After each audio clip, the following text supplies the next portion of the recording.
हुसैन का वाक़या है। इमाम अली मस्जिद में खुतबा दे रहे थे। लोग पूरी तवज्जो से खामोशी से सुन रहे थे कि अचानक कुछ लोग घबराए हुए मस्जिद में दाखिल हुए।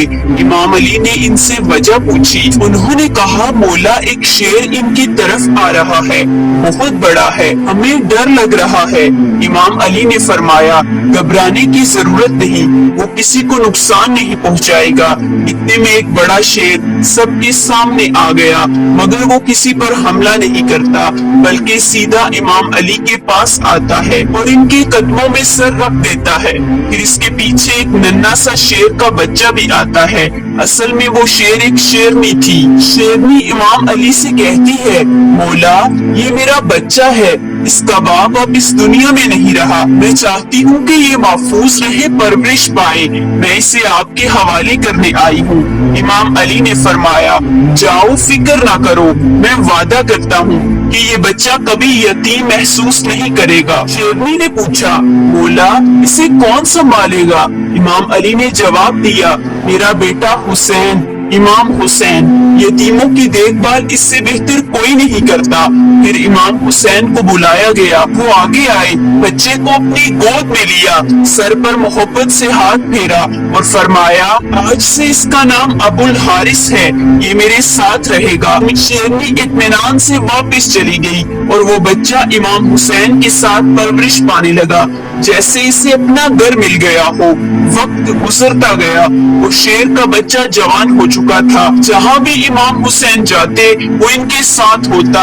अब वो सिर्फ एक जानवर नहीं रहा था, वो इमाम का साथी, दोस्त और वफादार बन चुका था। लोग इसे अबुल हारिस के नाम से जानते थे। वो जंगल से आया था, मगर इसका दिल इंसानों से भी ज्यादा नर्म और फहम रखने वाला था। इसे इमाम हुसैन से गहरी मोहब्बत, दिन हो या रात, सफर हो या आराम, अबुल हारिस इमाम हुसैन के कदमों से जुड़ा रहता था। वक्त की रफ्तार बदलती है।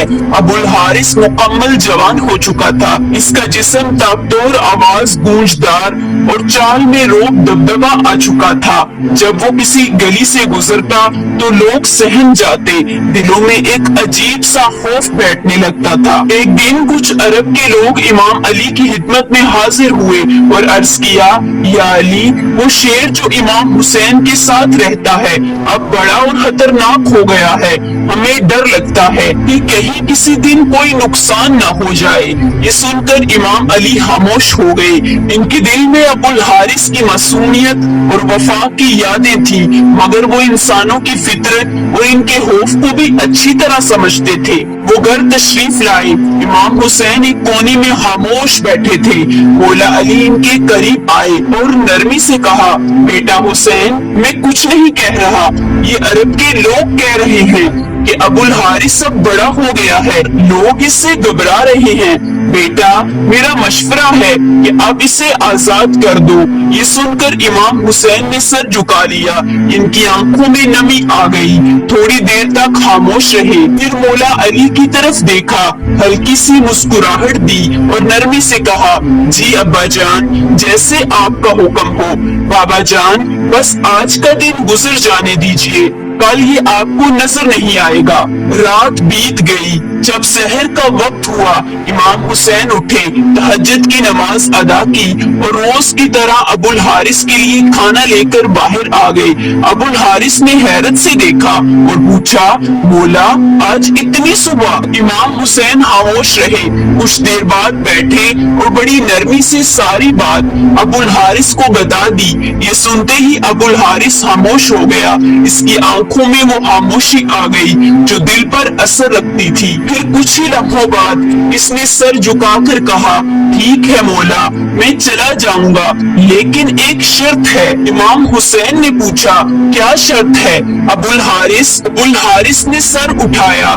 इसकी आंखों में नमी थी। वो बोला, मुझे सिर्फ एक बार आपसे मुलाकात की इजाजत दीजिए, जिंदगी में बस एक बार। ये सुनकर इमाम हुसैन कुछ देर चुप रहे। پھر فرمایا یاد رکھنا ابوال حارث تاریخ ہوگی 10 محرم سن 61 ہجری جگہ ہوگی کربلا ایک ٹھیلے کے پاس تمہیں ایک آواز سنائی دے گی بس وہی وقت ہوگا ہماری آخری ملاقات کا اسی آواز پر چلے آنا وہاں میں تمہیں یاد کروں گا ابوال حارث نے آہستہ سے ایک سوال کیا بولا جب وہ دن آئے گا تو مجھے واپس کون بلائے گا کیا آپ مجھے آواز دیں گے امام حسین نے فرمایا نہیں ابوال حارث نے پھر پوچھا تو کیا آپ کے بھائی عباس بلائیں گے بولا حسین کی آنکھوں میں نمی آ گئی دل بھر آیا اور فرمایا نہیں ابوال حارث خاموش ہو گیا تبھی امام حسین رو پڑے اور فرمایا ہماری اماں فضا تمہیں آواز دیں گی روایت میں آتا ہے کہ آج بھی کربلا میں وہ مقام موجود ہے جہاں بی بی فضا نے ابوال حارث کو آواز دی تھی جب امام حسین نے ابوال حارث کو رخصت کیا تو فرمایا ابوال حارث ملک عراق چلے جاؤ وہاں نینوا کے قریب ایک جنگل ہے اس جنگل کا بادشاہ شیر اب مر چکا ہے تم وہاں جا کر بادشاہت کرو ابوال حارث نے سر جھکایا مولا کے قدم چومے اور نینوا کی طرف روانہ ہو گیا پھر وہی عاشورہ کی شام تھی میدان کربلا میں خاموشی کا عالم تھا مگر اس خاموشی کے پیچھے ایک طوفان چھپا تھا جب حضرت امام حسین شہید ہوئے اس کے بعد عمر بن سعد کا حکم تھا کہ لاش حسین پر گھوڑے دوڑائے جائیں اور پاک جسم کو پامال کیا جائے یہ خبر جب حیام تک پہنچی تو قیامت کا سما تھا اس وقت بی بی فضا حضرت زینب کے پاس آئیں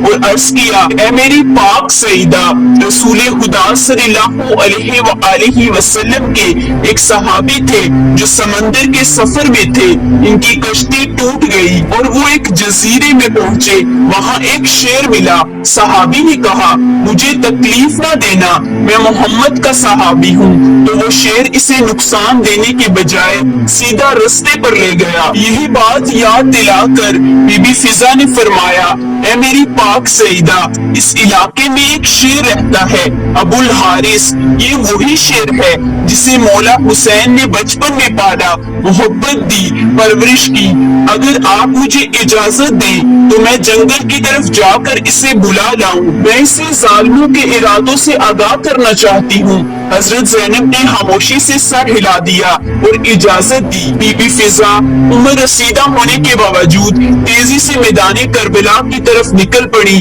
ان کی زبان پر صرف ایک نام تھا ابوال حارث انہوں نے جنگل کی طرف منہ کر کے بلند آواز میں پکارا اے ابوال حارث تم سے تمہارے مولا نے وعدہ لیا تھا آج وہ دن آ گیا ہے بی بی فضا کی آواز فضاؤں میں گونجی جنگل کی ہواؤں سے ٹکرائی درختوں میں لرزش ہوئی چند لمحوں میں زمین کانپنے لگی جھاڑیوں میں حرکت ہوئی پھر وہ شیر ابوال حارث گرجتے ڈانٹتے بجلی کی مانند دوڑتا ہوا بی بی فضا کے سامنے آ گیا بی بی فضا کی آنکھوں میں آنسو تھے آواز بھر آئی ابوال حارث کیا تمہیں معلوم ہے ان ظالموں کا کیا ارادہ ہے یہ چاہتے ہیں کہ تمہارے مولا امام حسین علیہ السلام کے پاکیزہ جسم کو پامال کرے اس پر گھوڑے دوڑائیں تاکہ لاش اتنی مسیح ہو جائے کہ پہچانی نہ جا سکے یہ سنتے ہی ابوال حارث کی آنکھیں سرخ ہو گئیں اس کے قدم زمین پر زور سے لگے اس نے آسمان کی طرف داڑ ماری ایسی داڑ جس سے یزیدی لشکر نے لرزہ طاری کر دیا ابوال حارث اب صرف ایک شیر نہیں رہا تھا وہ وفا کی غیرت عشق حسین کی آگ اور مظلومیت کا جواب بن چکا تھا بی بی فضا نے بس اتنا کہا ہے ابوال حارث وقت ہے وعدہ پورا کرنے کا بی بی کی ایک پکار پر ابوال حارث زمین ہلاتا بی بی کے ساتھ میدان کربلا تک آ گیا وہ لمحہ جب لاش حسین علیہ السلام بے کفن بے خبر میدان کربلا میں پڑی تھی آسمان خاموش زمین ساکت فرشتے رو رہے تھے ابوال حارث آہستہ سے بڑا امام حسین علیہ السلام کے جسد जस्ते मुबारक के पास आया, जमीन पर बैठ गया, अपना सर झुकाया और हलूस से मौला के खून में अपनी पेशानी रंग ली, जैसे वफा की मेहर अपने माथे पर लगा रहा हो। रवायत में आता है कि जब यजीदी फौज के सिपाही घोड़े दौड़ाने के इरादे से आए तो उन्होंने एक अजीब मंजर देखा। एक शेर तन्हा इमाम के पहलू में बैठा था। घोड़े वो मंजर देखकर हैरान हो गए, बेकाबू होकर इधर उधर भागने लगे, सिपाही गिरने लगे, कोई पलट गया, कोई खौफ से कांपने लगा। किसी में हिम्मत न हुई कि मौला हुसैन अलैहिस्सलाम की लाश के करीब जा सके। ये कोई आम शेर नहीं था, ये अबुल हारिस था, वही बचपन का यतीम जिसे हुसैन अलैहिस्सलाम ने पाला, मोहब्बत दी, अपनी आगोश में रखा। अब वो वफा का पहरेदार बनकर हुसैन के जस्ते हाकी की हिफाजत कर रहा था। जब ये खबर उमर बिन साद तक पहुंची, इसका चेहरा जद हो गया, आंखें खौफ से फैल गई और बोला, इस वाक़े को किसी पर जाहिर न करना, ये एक फितना है। उसे मालूम था कि अगर ये राज फैल गया तो जुल्म का चेहरा हमेशा के लिए बेनकाब हो जाएगा। जब बीबी फिजा हैमे में वापस आई तो हजरत ज़ैनब अलैहिस्सलाम को खबर दी, सईदा मौला हुसैन की लाश महफूज है, अबुल हारिस वहाँ मौजूद है। जब तक वो मौजूद है कोई जालिम करीब नहीं आ सकता। और यूं जब तक अबुल हारिस उस सरजमीन पर बैठा रहा, कोई सवार, कोई हंजर, कोई घोड़ा इमाम हुसैन अलैहिस्सलाम के जस्ते मुबारक को पामाल न कर सका। प्यारे दोस्तों, अबुल हारिस कई घंटे, शायद कई दिन वहीं बैठा रहा जहां उसका मौला बेगोरो कफन आराम फरमा रहे थे। फिर एक रात जब करबला की फिजा खामोश थी और काफिला असीरी के लिए तैयार हो रहा था, इमाम ज़ैनुल आबिदीन अलैहिस्सलाम ने हजरत ज़ैनब अलैहिस्सलाम से फरमाया, फूफी अम्मा, अबुल हारिस से कहिए अब वो लौट जाए। इसने वफा का हक अदा कर दिया। फिर बीबी फिजा उस हिम्मत के साथ दोबारा अबुल हारिस के पास गई और पुकारा, अबुल हारिस, मौला का हुक्म है, अब तुम जाओ। अबुल हारिस बीबी फिजा की तरफ देखा, आंखों में नमी, पेशानी पर मट्टी, दिल में एक टूटा हुआ सुकून। फिर वो उठा, इमाम हुसैन की लाश मुबारक के करीब आया, आखिरी बार सजदा किया। बीबी फिजा ने देखा शेर की आंखों में आंसू बह रहे थे। फिर अबुल हारिस आहिस्ता आहिस्ता चलता हुआ करबला से निकल गया। ये थी एक शेर की वफा जो इंसानों को पीछे छोड़ गई, जो जालिमों के सामने दीवार बन गई, जो ता कयामत कहेगी, मैं हुसैन का हूँ और ये मेरा मौला है। प्यारे दोस्तों, आपको ये बात वाज़िया करते चले कि ये वाकया कुरान और हदीस में दर्ज नहीं है, बल्कि ये एक अवामी रवायत है जो इमाम हुसैन अलैहिस्सलाम से मोहब्बत, अकीदत के इजहार के तौर पर सुनाई जाती है। हमारा मकसद इसे तारीख के तौर पर नहीं बल्कि मोहब्बत हुसैन के जज्बे के तौर पर पेश करना है। शुक्रिया।